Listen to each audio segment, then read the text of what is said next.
something evil about every pure good hero. After finding something good about the most evil characters, it's time to do the opposite. Finding questionable things done by fiction's purest good. And since a lot of you skipped the rules last time, this time I'll just throw them on the screen. Pause the video if you want to read them. It's Alright, mostly the same I rule. won't pose it. What does it mean to be pure good? A pure good character does the right thing just because it's right. They choose to be good for its own sake. They don't need a tragic past or redemption arc to explain their goodness.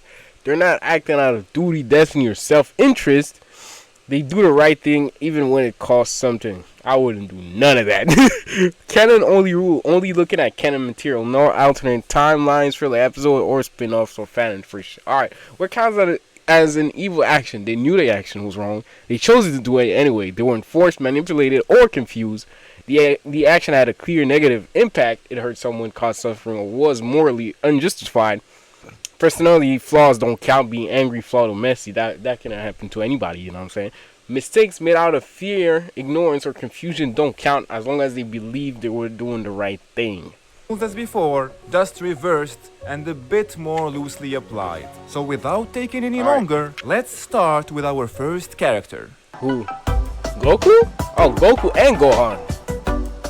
What did Goku do wrong? I don't think he did anything wrong. Goku is not pure good, and that's even though I don't agree with the usual takes people throw around, like how starting the Tournament of Power somehow makes him evil, because how was he supposed to... Nah, he wasn't supposed to know that was gonna happen. that suggesting a fun tournament where he gets to fight strong opponents would end up putting the fate of the entire universe on the line. That was not his fault, bro. He did not know that there were gonna be that much of a consequence. Not Goku. And they just also because he don't wanted really to fight. buy the popular Goku is a bad father argument either. If you consider the fact that he grew up alone in the woods with no real family or guidance, Goku's actually a decent father. He doesn't even know what a dad is for real. show it in a different way. He doesn't even know what a dad is for real. Goku is not a purely good character. He has always been morally gray. He can be selfish, careless, and that's let...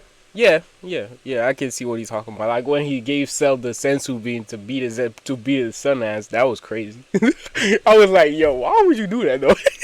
Do you hate your son? Nah, serious consequences. And while he often feels bad afterwards, he rarely ever tries to improve. And on top of that, he tends to get arrogant and overconfident especially when he gets new forms. Time he reaches a new level of power, which usually doesn't end well for anyone. So I was gonna choose Gohan. Gohan has always had better morals than his father. And like Goku, he's not wrong though. Everything Gohan does is to protect the people he loves. He's been that way since he was that's a why kid. he stopped fighting, because fighting. he's a fucking dumbass. He doesn't like it. But he still shows up when he's needed. Not because he enjoys it, but because it's the right thing to do. Yeah, he actually hates fighting. He only fights when he needs to.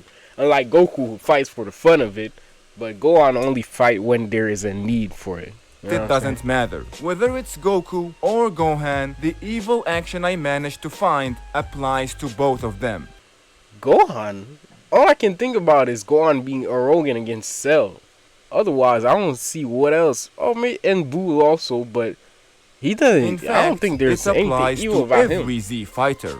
The most important resource in the entire Dragon Ball universe is Ki. Every planet, every species, and every universe uses it in their own way to improve their lives. Except one place, Earth. On Earth, barely anyone even knows Ki exists. Why? Because our so-called heroes refuse to teach it. Alright, now he's spinning it in a bit of a weird way. That's not the case. It's because humans have a most humans have a very weak amount of keys. Isn't that why? Like, that's why Videl had a hard time with learning how to control hers. But at the same time, why would they teach it? Teach that to human and they'll start wars for no reason. You go to Namek or any other planet we've seen on the show, and even the kids know how to control Ki. They teach it to each other. It's normal. But on Earth, only a small group of fighters use. But how is that their fault though? Because they're science. You know, like Roshi was a human that knew how to control Ki. He didn't teach it to others. Why would science that don't even come from this place would need to teach to other. That does not make and they sense. keep it to themselves and their friends. Ki could help regular people defend themselves. It could heal injuries. It could improve lives. But the Z fighters never bother sharing it. Not only that, they are actively trying to hide it. And don't tell me that it's because it will cause chaos on Earth. Like I said, we have seen tons of planets with populations that masters Ki, and they are doing just fine. And if But you yeah, think but that's a humans are ridiculous fucking. take, Humans are different, bro. Let's be honest. Humans, teach them something like that, and there'll be war never ending, bro. what if I told you that Toriyama himself kind of agrees with me? See, the first real sequel to Dragon Ball written by Akira Toriyama isn't Super. It's actually Dragon Ball Online, an MMO released only in Korea. That game was the first thing Toriyama wrote about what happens after the end of Dragon Ball Z. And in that I played Dragon Ball Online like a long time ago. It was actually world, good. Earth It was looks fun. very different. Why? Because Trunks, Goten, and Pan finally opened martial arts schools, open to everyone. Anyone who wanted to learn Ki could. And now, a huge part of Earth's population is able to use it. That's something Goku, Gohan, and the older generation could have done a long time ago. They had the time, they had the resources, but they chose not to. And for me, that What is counts that as image? evil. I wouldn't say all that. Superman?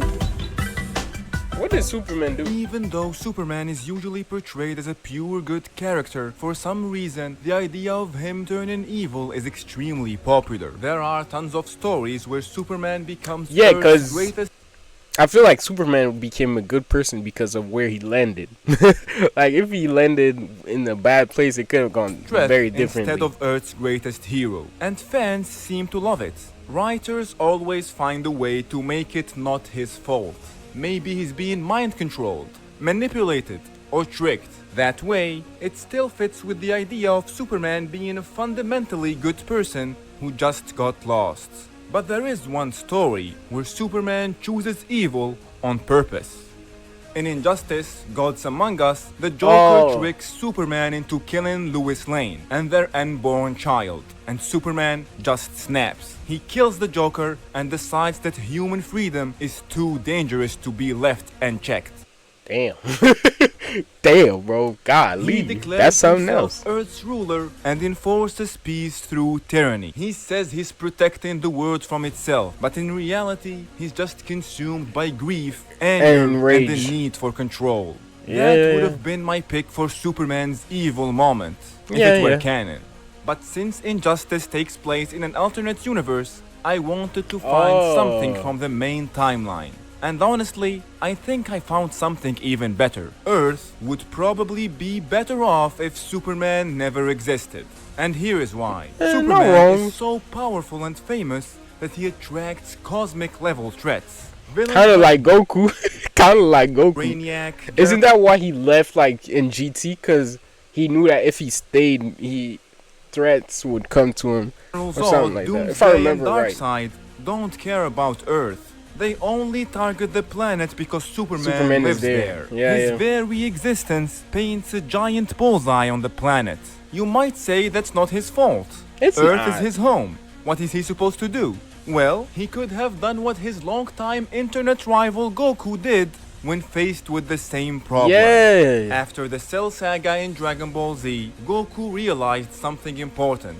The androids that nearly destroyed the planet, they were created just to kill him. Yep. His very presence was putting the Earth in danger. So what did he But do? isn't that in GT though that he leaves because of this? With Oob, he leaves Oob and he to train Oob so that he became the next protector of the planet because him being there was too He dangerous. left. He sacrificed himself and stayed dead because he genuinely believed that the world would be safer without him in it. Then Now after compare he that leaves to with Superman. the He with brought way Shenron. more danger to Earth than Goku ever did, and he knows this. But he never considers leaving. He stays. I mean, it's his home. It's hard for him to. Because leave. deep down, His planet is going there like Goku, but you know. he can't let go of being Earth's savior. Midoriya? This goofy ass? No.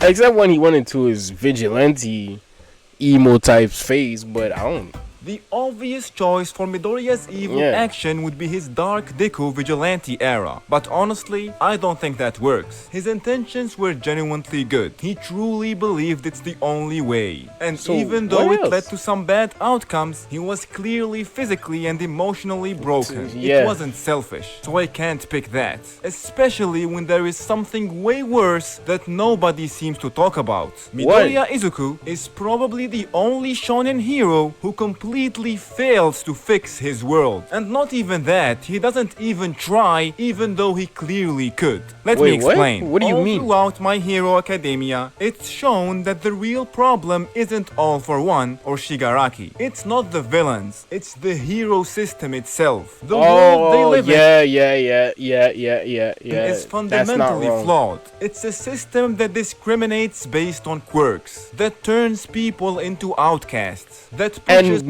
most people that become heroes did do it for the cash that comes with it. almost every major villain into becoming what they are. That's the real enemy. It's not a person, it's a broken system. And by Yep. the end of the story, Deku knows this. He knows how flawed it all is. He has been That's through what that was caused Stein. Hero Goroshi Stein was created because of the system. He enough said it. to see it. He inherited And that's one how the League of Villains got motivated into creation. Yep. for all. He's the main character, and more than anyone else, he is in a position to actually change things. Not but really. he doesn't. This man lost his quirk. You know what I'm saying? He lost his quirk. Then he got a suit that made him. He became Tony Stark and became the number 4 hero. He doesn't have it. You know what I'm saying? He doesn't fail, he just never actually tries. He defeats the main two villains, and then he kinda calls it a day. Like that was his job. Nah, bro. He lost his quirk. There was nothing he could do. Like, he literally became quirkless, meaning he doesn't have nothing to say anymore. You said it yourself. Their system is broken because they discriminate based on quirk. He lost his quirk.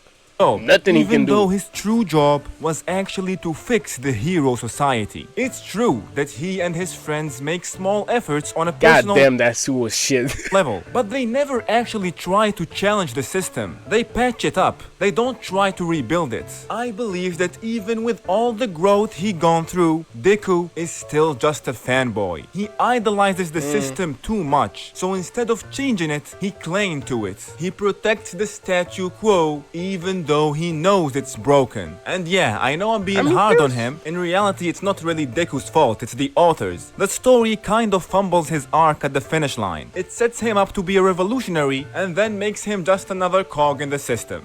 But still, in the Not story, really. It's just that he lost his quirk, bro. He did not have any more power to do anything anymore. Deku had the power to change the world, and he chose not to. And for I me, don't know about that's all his that. evil deed.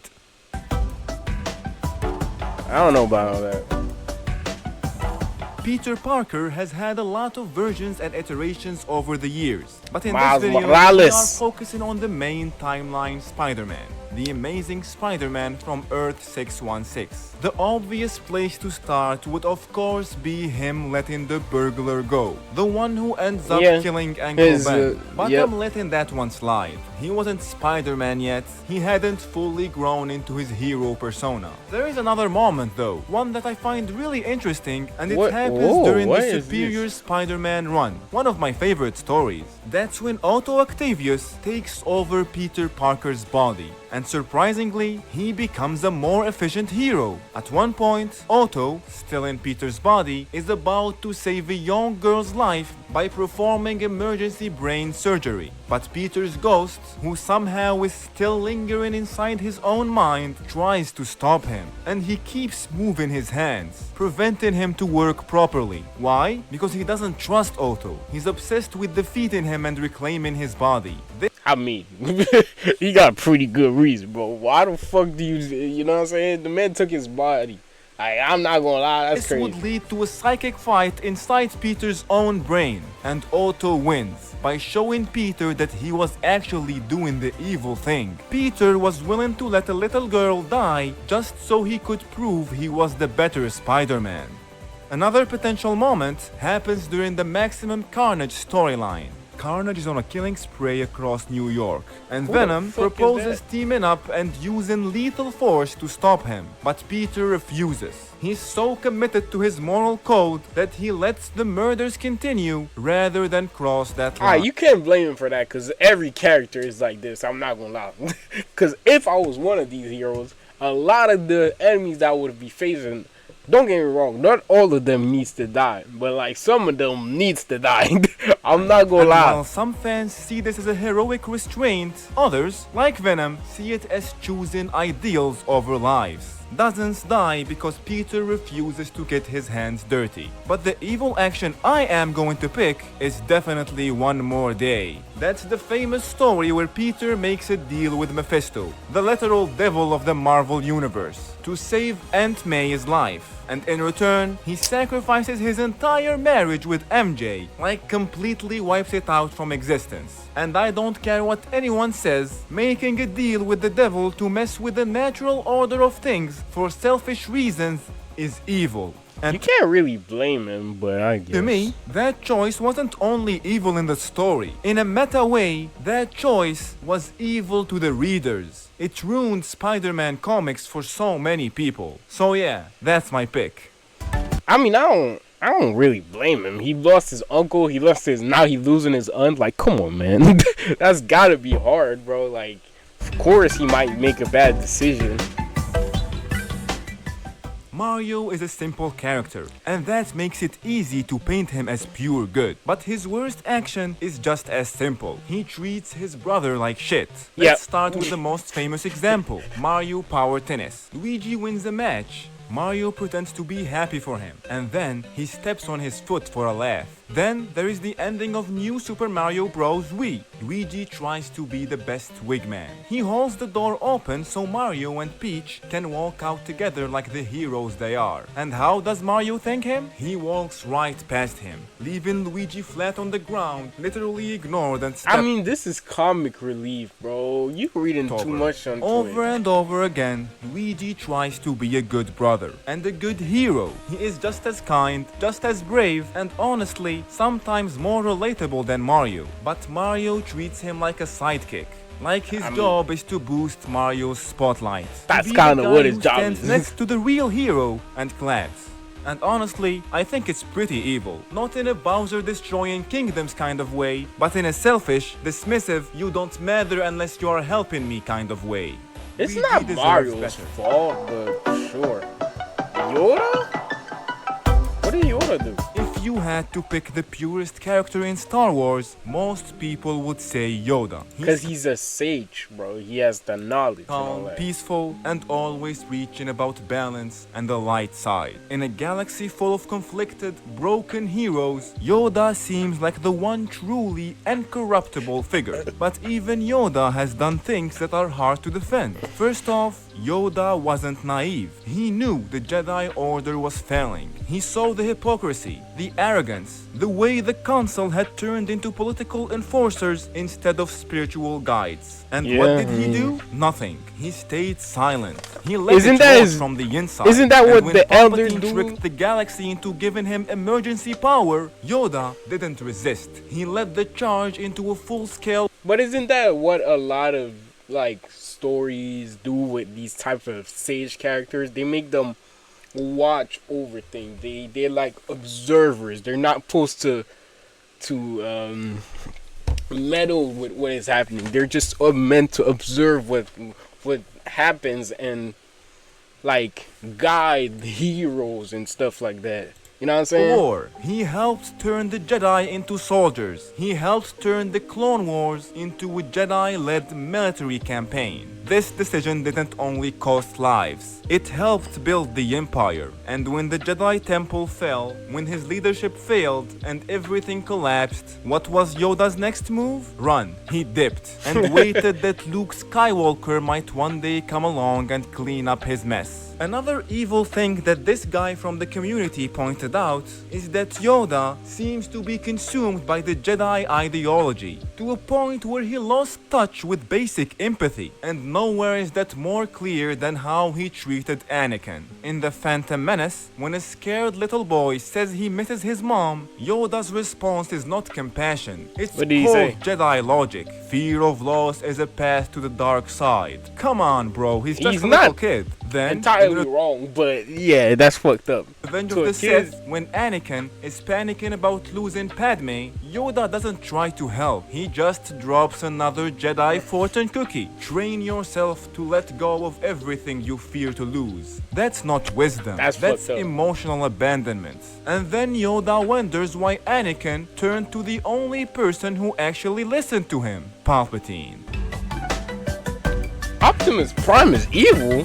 He's not evil. He just got Optimus duties Prime and is supposed to responsibilities. represent everything good about sentient life. He's a noble leader and he genuinely wants peace. But there is a lot about Optimus that's kind of evil. First off, What? unlike most pure good characters, Optimus has no problem with killing. Yes, Yeah. other heroes Listen to me. Sometimes killing is necessary. What was his name? I forgot his name, bro. Megatron. This man needs to die. on this list have taken lives. But it's always a huge deal. There is always a moral conflict and some kind of dilemma. But Optimus, he's merciless. He kills without hesitation. He brutally Yeah, because he executes his understands that for the greater good, sometimes sacrifices are necessary. Am I going to dwell on it every time? Fuck no, man. enemies often with zero remorse. And it's I not don't only care. about self-defense either. It feels like he's obsessed with destruction. He shows a No, relentless drive he destroys what threatens peace. That's what Optimus Prime is about. to annihilate Decepticons, sometimes even using excessive violence and endangering innocent lives, especially that's- humans caught in the crossfire. In fact, he's a Do we care about humans? Not really. bit like Superman in that sense. Just by existing on Earth, Optimus brings danger to it. Decepticons Yeah. follow him. Alien wars follow him. And suddenly, a peaceful planet becomes a battlefield. Just I'm not gonna lie, Earth is far from being because he's peaceful. here. I know that some fans consider the Unicorn trilogy to be the better canon of Transformers. I would have loved to cover What? it in this video, but I haven't seen them. So I'm leaving that part for you in the comments. A One Piece character? All of them. Even Luffy, who's the representation of like liberty or whatever. He evil, bro. I really wanted to include a One Piece character in this video, but most of the One Piece characters, even the good ones, are morally complex. And aside from a few background characters that we don't know much about, there aren't any characters I would call pure good. I None. tried checking the wiki, and apparently Shanks is classified as a pure good Hell no. character, which I'm not sure I agree with. Still No. don't know what his true intentions are. The latest manga event kinda hint that he might turn out to be a pure good. But even with that, he's done stuff that doesn't sit right with me. Like how he handled the Bartolomeo situation. Yeah. I agree that Bartolomeo needed to be punished. What he did could have brought danger to Shanks' crew and the islands he protects. But still, giving him a poison test, telling him he passed, and then blowing him up when his back is turned? I don't know if that's what a pure good character would do. That's fucked up, bro. Until we know more, I wouldn't call Shanks pure good. But after thinking about it, I did find one One Piece character that Who? everybody seems to forget about, and that probably fits the pure good label more than anyone else. Who's and that? that's Kobe? Kobe has a strong moral Yeah. compass. He believes in real justice, and he's Yeah, even willing because he to doesn't go discriminate between pirates and all that and all that. Yeah, I can see it. against his own superiors if it's meant doing the right thing. He is part of a corrupt system, but unlike most, he's actively trying to change it. He's actually Yeah, so yeah. good, I couldn't find anything truly bad he's done. So, if you can think of something evil Kobe did, let me know about it in the I mean, he comments. doesn't have a lot of screen time either, so you know what I'm saying? And Kobe wasn't the only character I couldn't find anything evil about. So just like last time, here is a little list of characters that I want you to help me find something evil about Damn, them he got in the grudge. comments. Samurai Jack, Aang, Poe, any of the Disney princesses, Tails, and of course, Tanjiro. I still remember watching Demon Slayer and actually getting annoyed at how good Tanjiro is. So I'd love it if someone found me something even slightly Tanjiro is messed up really that good. he has done. I really enjoyed reading all your Nah, Tanjiro is actually a good character. Like, genuinely, he's basically doing all he's doing to save his sister, you know what I'm saying?